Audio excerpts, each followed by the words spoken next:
Hi, my name is Julian Selms. I'm a constable with RCMP here in K Division, Alberta. I'm here to go through a walkthrough using the principles of crime prevention through environmental design and target hardening of a property to show you some of the things and some of the good practices that are already being done and what we can change in a property to make it less likely for crime to occur. So let's start over here with the shed and see what we can see, and then we'll just go through the property looking for points that are really good and elaborate on those, as well as some things that might need some improvement and some things to think about on your own property. So we're on the shed over here. It's seen from the road. However, there's no lock on the shed.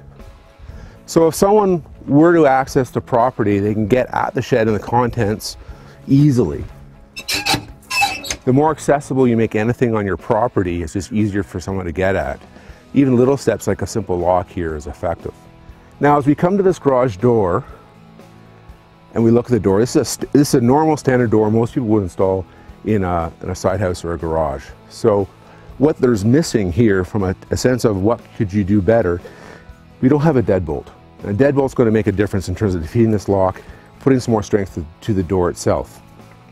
If you're looking at owning a property like this long term, one thing to consider would be taking this whole door and reversing it in the sense that putting a door in that opens outwards.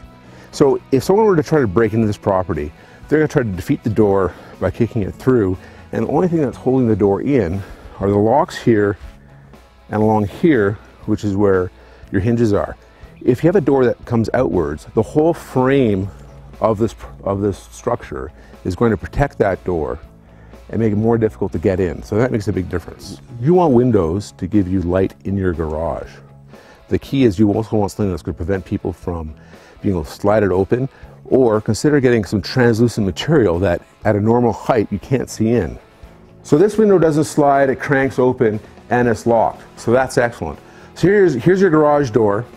And one thing to consider, especially in a rural property, is what can you do to make sure someone can't pry the door open as a weak point.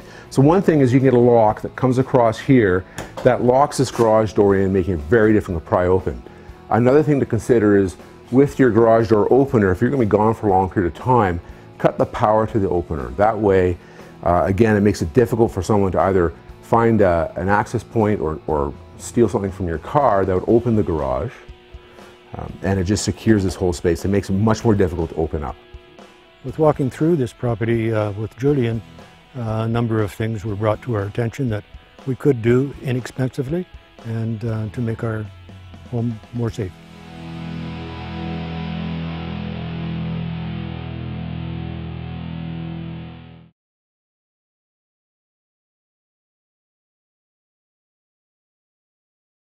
With your garage door opener, if you're going to be gone for a long period of time, cut the power to the opener. That way, again, it makes it difficult for someone to either find an access point or steal something from your car that would open the garage, and it just secures this whole space. It makes it much more difficult to open up.